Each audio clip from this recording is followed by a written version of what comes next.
Buenas noches, Julio.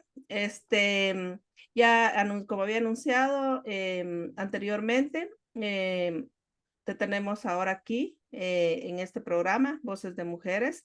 Y a propósito de que viene el 1 de mayo, el Día de las y los Trabajadores, pues quise tener un pequeño diálogo contigo precisamente para que nos des generalidades de cómo están las condiciones y la situación de los y las trabajadores en nuestro país, pero en todo caso, yo lo que quiero empezar conversando contigo, Julio, aparte de agradecerte tu anuencia por estar aquí con nosotras.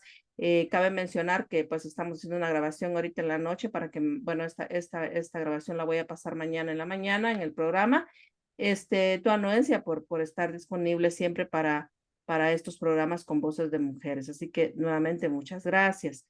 Entonces, Julio, para empezar a platicar contigo, pues si me puedes decir así en una breve reseña de por qué se conmemora el 1 de mayo de todos los años el Día Internacional de las y los Trabajadores, tanto en Guatemala como en otros países a nivel mundial.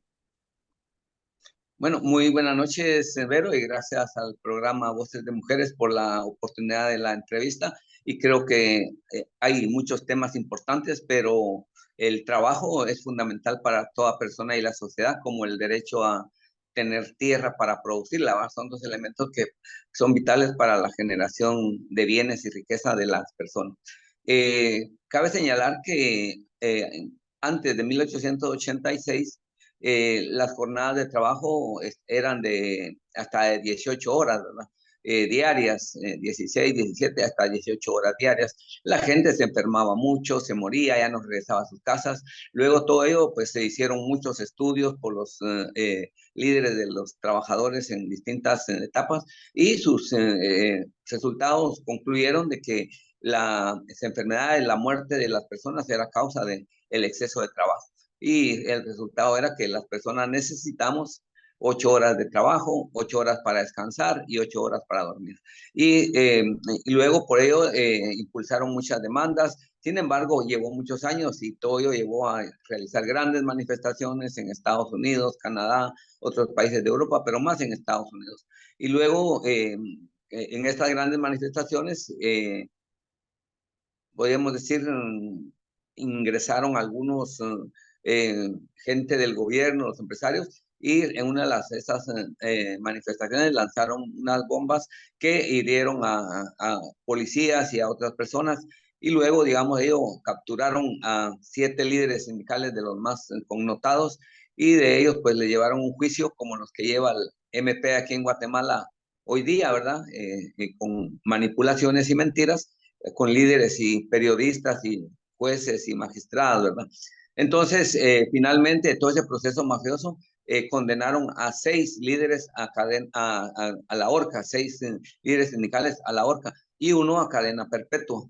Entonces, todo el acto que se llevó a cabo, prepararon todo el equipo convocaron a la población para que en la plaza de Chicago ahorcaran a los líderes sindicales. Una noche antes se suicidó uno de ellos para no ser parte, dijo él, de ese show del gobierno de los empresarios, y entonces al final fueron 5 los que ahorcaron. A partir de ahí se impulsó la lucha más fuerte, y ello conllevó a que demandaran que el día 1 de mayo se declare Día Internacional de los Trabajadores, que maliciosamente las Naciones Unidas posteriormente le quita a trabajadores y lo deja como el Día Internacional del Trabajo nada más, ¿verdad? Como sucede con el 8 de marzo. El 8 de marzo, el Día Internacional de las Mujeres Trabajadoras, y también las Naciones Unidas le elimina a trabajadoras, dejándolo solo como Día Internacional de Trabajo. Como quien dice, quitarle la raíz de por qué es que surgen esas fechas.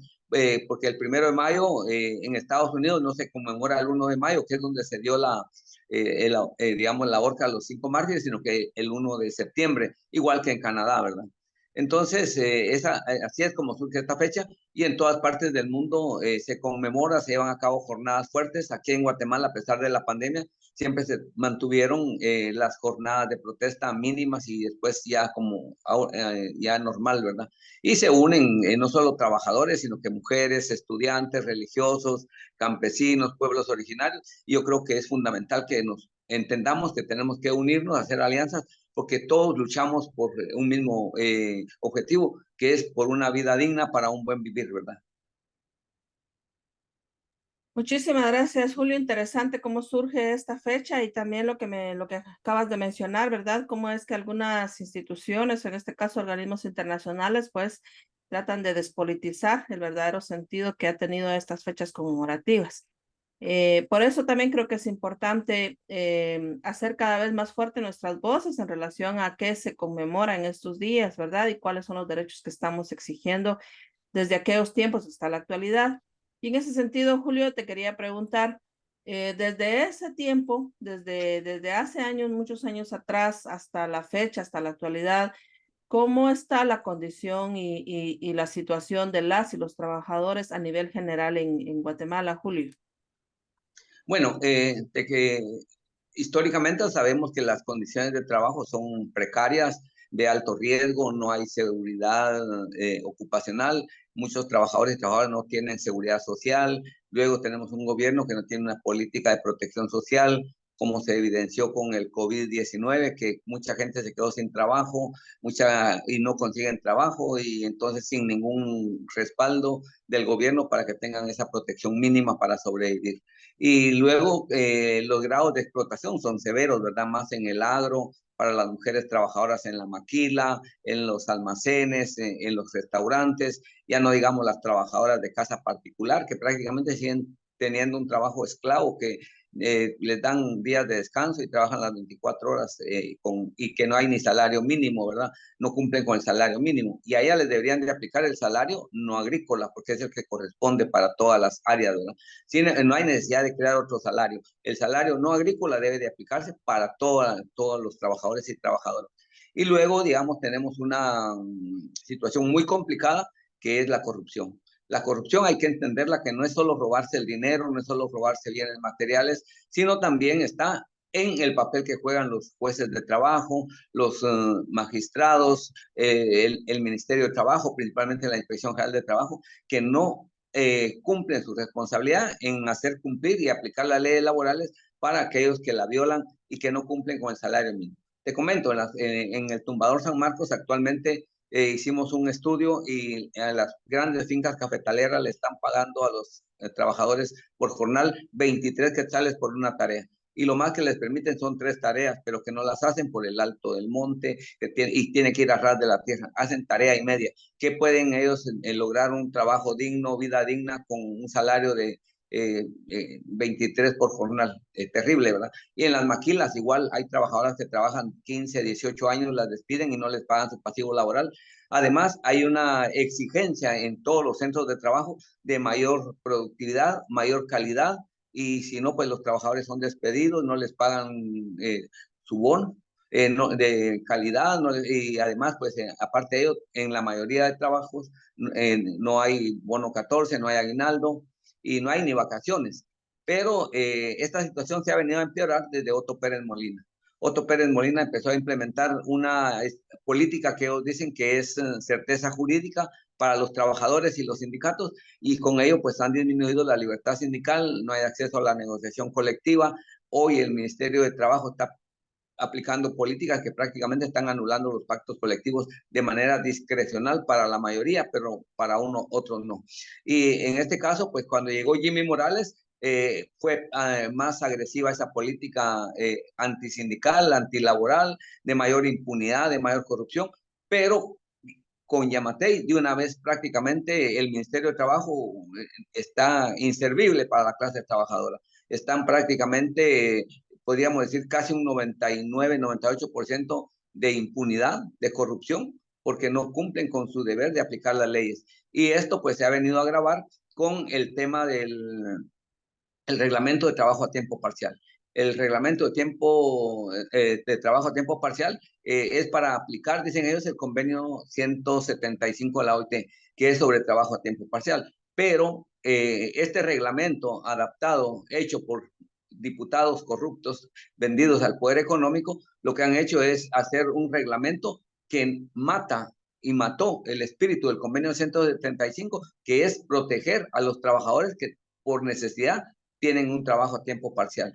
es como lo que ha sucedido con el convenio 169, que pretendían hacer una guía de estándares para la consulta con los pueblos, después un reglamento para las consultas, y es matar y eliminar la piedra angular del convenio, la vida, que el derecho a consulta a los pueblos. Y luego, digamos, con esto prácticamente, ¿qué puede hacer un trabajador con la mitad de un salario mínimo? Si va a trabajar 4 horas, va a disminuir su aguinaldo, su bono 14, la seguridad social puede ir a la quiebra al ICS y lo van a privatizar porque tienen que darle todos los servicios.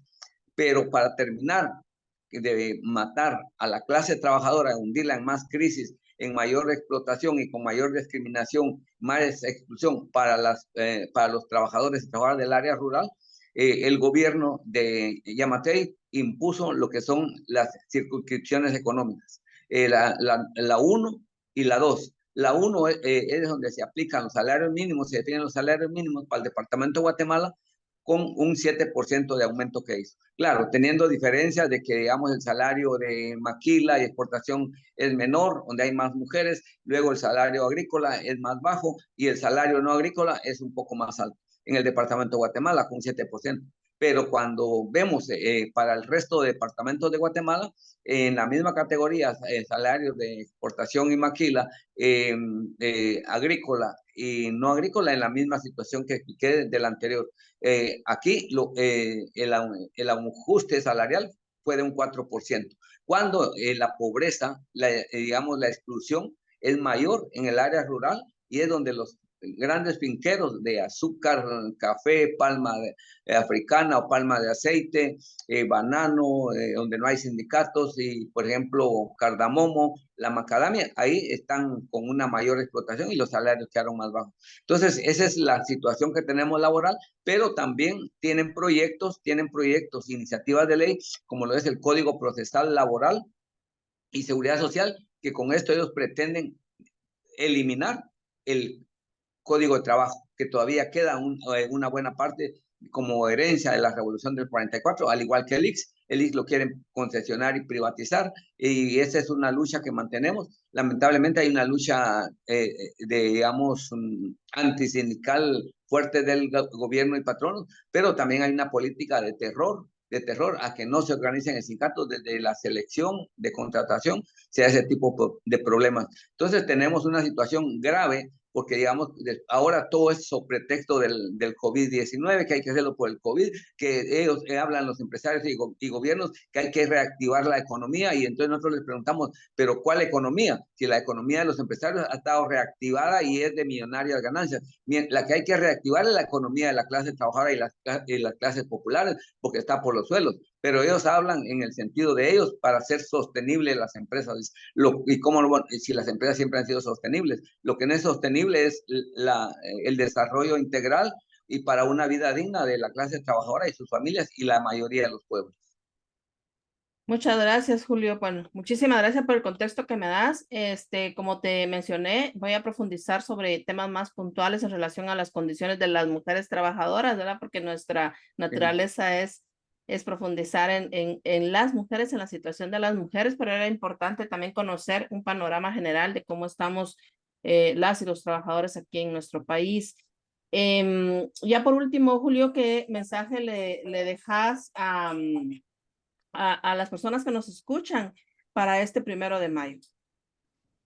Bueno, como Unión Sindical de Trabajadores de Guatemala, Ucitragua Histórica y Movimiento Sindical y Popular Autónomo Guatemalteco, el llamado es a que la clase trabajadora en general rompa ese miedo, ese temor de organizarse en sindicatos. Los sindicatos es el instrumento más importante de lucha que hay en todo el mundo. Las condiciones de trabajo de Estados Unidos, de Europa, las han construido los sindicatos. Y no los va a construir ningún gobierno ni los empresarios. Es la lucha organizada, unitaria, que lo puede hacer, y por ello es que, digamos, en Guatemala hay mucha migración de Honduras y otros países. ¿Y por qué buscan Estados Unidos? Porque las condiciones de trabajo y de vida son bastante mejor allá. Pero ese es el resultado de la lucha desde 1886 que ha librado la clase trabajadora, y en esos países se valora y se protege la libertad sindical, aunque también hay políticas antisindicales, pero no al extremo en Guatemala, que se llega hasta el despido o se llega al asesinato en ciertas medidas de dirigentes sindicales. Entonces, el llamado es, hay que perder el miedo, hay que romper ese cerco, y el llamado también para que asistan a esta gran marcha pacífica del 1 de mayo, Día Internacional de los Trabajadores, y digamos, exijamos salario y trabajo digno, exijamos libertad sindical, digamos no al fraude electoral, porque sin democracia no hay justicia social, y digamos no a las políticas neoliberales, porque solo hacen más ricos a los ricos y más pobres a los pobres. Muchas gracias, Vero. No, gracias a ti, Julio, nuevamente por la disponibilidad. Y creo que tu mensaje está bastante claro y contundente, ¿verdad? No tengamos miedo, salgamos a la calle, salgamos a defender nuestros derechos. La única posibilidad de poder defender nuestros derechos y hacer que se cumpla es la calle, es tomando la calle, es manifestándonos, ¿verdad? Y entonces, como bien decís, y lo repito y lo reafirmo, todas estas derechos que hemos conseguido y que tenemos hasta ahora, pues no se han dado de gratis, ¿verdad? Al igual que nosotros los derechos de las mujeres también, sino que ha sido lucha de trabajadoras y trabajadoras para que estos derechos existan, ¿verdad? Y tengamos esas posibilidades de tener trabajo digno. Pues gracias, Julio, nuevamente. Y esa ha sido pues la entrevista contigo. Gracias, Vero, y hay que reconozca a la clase trabajadora que quien produce la riqueza es la clase trabajadora y no los empresarios ni gobierno. Y así que estamos aquí para seguir luchando y renunciar a la victoria jamás. Un saludo fraternal y solidario a las trabajadoras y trabajadores de Guatemala y del mundo entero. Gracias, Julio.